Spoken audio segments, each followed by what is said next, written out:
ব্রাজিলকে নিয়ে এ কেমন মন্তব্য মিশার? কোপা আমেরিকার সেমিফাইনালে ওঠার লড়াইয়ে উরুগুয়ের বিপক্ষে নামে ব্রাজিল। বাংলাদেশ সময় সোমবার সকাল ৭টায় এই ম্যাচ অনুষ্ঠিত হয়। ম্যাচটি গোলশূন্য টাইব্রেকারে উরুগুয়ের কাছে হেরে স্বপ্ন ভঙ্গ হয় ব্রাজিলের। বাংলাদেশের ফুটবল প্রেমীদের হতাশ করে এবারের মতো কোপা আমেরিকার শিরোপা স্বপ্ন ভঙ্গ করে বাড়ি ফিরে ব্রাজিল। আর সাধারণ দর্শকদের মতো ডালিউড খল অভিনেতা মিশা সওদাগরও ম্যাচটি দেখে হতাশ হন। কোয়ার্টার ফাইনালের এই ম্যাচে ব্রাজিলের হারের পর সামাজিক যোগাযোগ মাধ্যমে হতাশা প্রকাশ করতে থাকেন ব্রাজিল ভক্ত সমর্থকরা। সেই সঙ্গে হতাশ হন মিশা সওদাগরও। ম্যাচ হারার পরপরই সামাজিক যোগাযোগ মাধ্যমে একটি ছবি পোস্ট করে ব্রাজিলের পারফরম্যান্স নিয়ে সমালোচনা করেন মিশা সওদাগর। ব্রাজিলের মতো সর্বোচ্চ বিশ্বজয়ী দলের কাছ থেকে এর চেয়ে ভালো কিছু আশা করেছিলেন তিনি। পাশাপাশি এই টুর্নামেন্টে চ্যাম্পিয়নদের জন্য আগাম শুভকামনাও জানান এই খল অভিনেতা।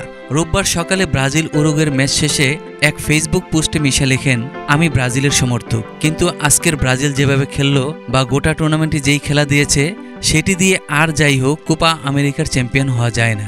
আর এবারের ব্রাজিল দল কোপা চ্যাম্পিয়ন হওয়ার মতো দল নয়। আগাম শুভকামনা নতুন কোনো চ্যাম্পিয়নের জন্য। বাংলাদেশে আর্জেন্টিনা ফুটবল দলের ভক্ত সমর্থকদের মতো ব্রাজিলের ভক্ত অনুরাগীর সংখ্যাও কম নয়। সাধারণ দর্শকদের পাশাপাশি অভিনেতা অভিনেত্রীও অসংখ্য সমর্থক ভক্ত অনুরাগী রয়েছে ব্রাজিলের। তেমনি এই অভিনেতার ভক্ত অনুরাগীও কম নয়। তারই মন্তব্য ফেসবুক পোস্টে করতেই ভক্ত অনুরাগী ও ব্রাজিল সমর্থকরা তাকে সহানুভূতি জানিয়েছেন।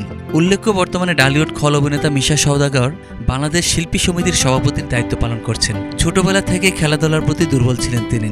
সময় পেলেই খেলতেন মাঠে গিয়ে। আর সেই সময় জনপ্রিয় খেলা ছিল ফুটবলই। ফুটবল ছাড়া আর তেমন কিছুই খেলতেন না মিশা সওদাগর। শুধু তাই নয়, ছোট থেকেই এই ব্রাজিল দলকে সমর্থন করে আসছেন তিনি। গত ২০১৮ সালের ফুটবল বিশ্বকাপে একটি মিউজিক ভিডিওতে নাচের জন্য কাজের অফার পেয়েছিলেন মিশা।